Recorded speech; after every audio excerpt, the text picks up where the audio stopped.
Welcome back. If you watched my last video on the XR100, we found that it had low compression problems.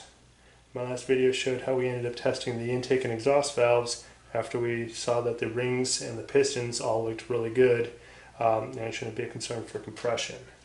What we did find is when we poured some fluid into the intake that it ran past the seated valve, the seated intake valve, and was pouring out. And that could easily cause a low compression problem, especially at low speeds. So today I'm going to show you a dirty trick on how to remove the keepers and the retainer and pull the valve out if you don't have the right tools. Simply take a socket, you're going to hold it right up on there, make sure it's wide enough to allow for the keepers to pop out, but not too wide where you end up going outside of the retainer. This is the socket that I'm using. This is just a 16mm socket. This is something we used when we had to rush to pull apart some of the race car heads that we were working on.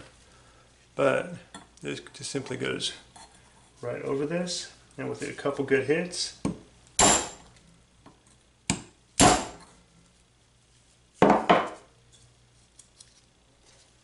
there's one retainer.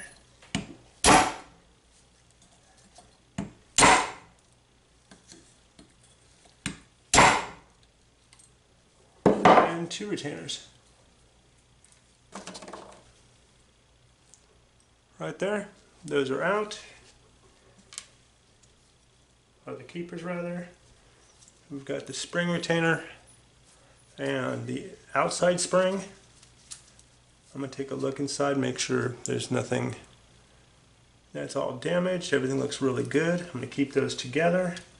Pull the inside valve out. Everything looks fine on that. Put those down.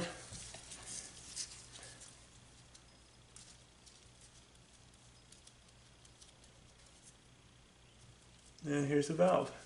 A couple of things I'm going to test real quick. While I have it out, I'm seeing if there's any side play. With it open just a little bit, about where it would normally stand, there's no side play. As far as the guide, fits in really well. Got a valve seal in here, keeping the oil out. The large chrome piece inside there, that's your valve guide. Gently pull it out.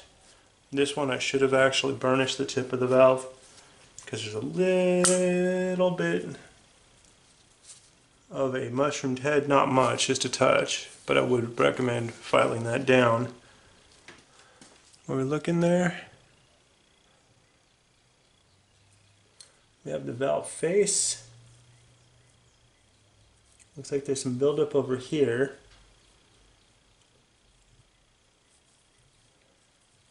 You can see what's kind of been passing right over there, and that's where some of the fluid came out.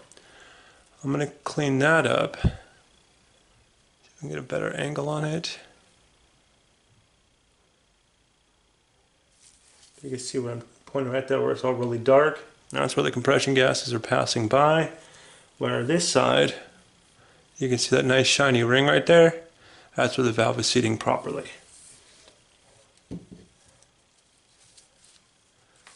This is the valve itself. You can see where parts of it are nice and shiny. Then you see some other parts which aren't as much. I'm going to clean up this valve and see what we have. One of my big concerns was if the valve itself is damaged or bent.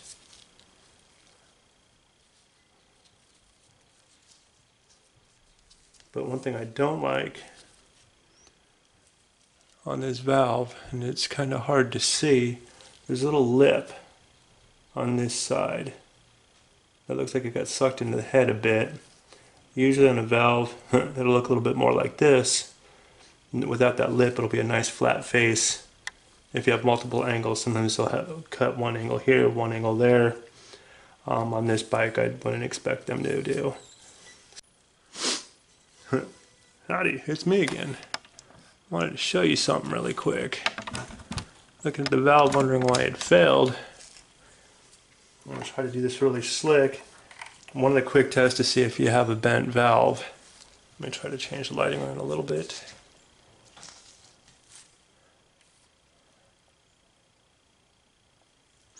Get a flat surface and roll it evenly.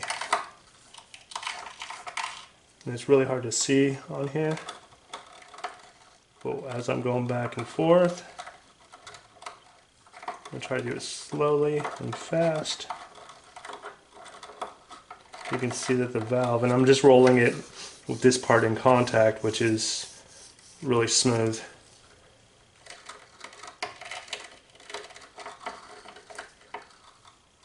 I can see that that valve is bent. So I'm going to go replace the valve. I'm going to head off to the Honda store down the street from me. Going to go order this part. It's going to come in and we'll replace it and get it running. That's all I got. Thanks.